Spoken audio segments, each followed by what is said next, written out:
Hey, Epiphany family, from wherever you may be. Most of us would probably agree that the last 2 years haven't been a ton of fun, but there have been some cool things that have come about because we've learned how to be church and to celebrate church in different ways, in new ways.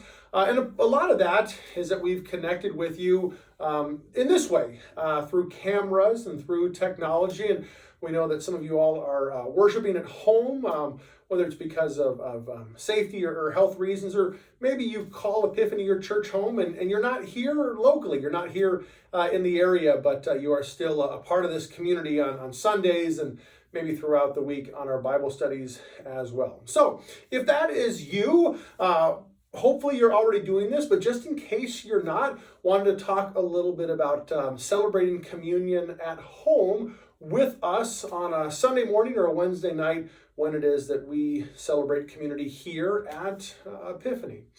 So when you do that, we want you to set up your space to make it sacred, like we do here at church. God is present in your home just as much as God is present here at the church. And so to get ready for that, we want you to, if you can, take a candle. Make sure you light the candle just like we light candles in church. We talk about this little light of mine and the light of Christ. And so find a candle. It doesn't have to be this big. I just grabbed whatever we have here at the church. Light that candle to remind yourself and those that are worshiping with you that the light of Christ shines and that God is with you. And then grab whatever you can for communion. I just grabbed, again, I'm at church, so I grabbed what we have here, but any type of small bowl or small plate. And if you've got a roll or some bread, if you have to use like a cracker or something, we're using wafers here again. And so whatever you've got, and grab that and have that handy. Any type of glass works. Again, I'm at church, so I grabbed a chalice here that we have in the back in the sacristy. And set those things aside. Prepare your altar, your table, just like we do here at church before the service begins, and have these things set aside there just as we do. And then when it's time in the service for communion and we celebrate the words of institution and we say together the Lord's Prayer, we invite you to do that as well. Of course, if you want to take your bread, whatever you have, and hold that as we're saying the words of institution, and the same thing with the cup, you are welcome to do that as well.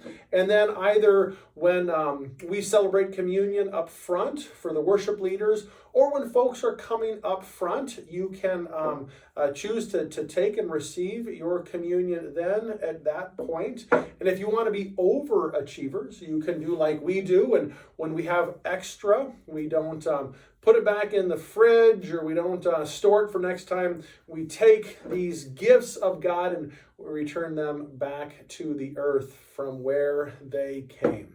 So again, set up your space, get it ready before the worship service begins so that you're not scrambling and running around for it. We'll have this as a part of the announcements as well to remind folks to prepare their own altar, their own communion table at their homes. It doesn't have to be on your coffee table, on your couch, wherever it is that you are worshiping, but to create that sacred and holy space so that as we share and receive these sacred and holy gifts, we do so together, regardless of where we are. And again, we've been able to find new ways to be the community, to celebrate faith and church and worship together. So just a suggestion, an example of what you can do at home. And thank you so much for being a part of this place and this church.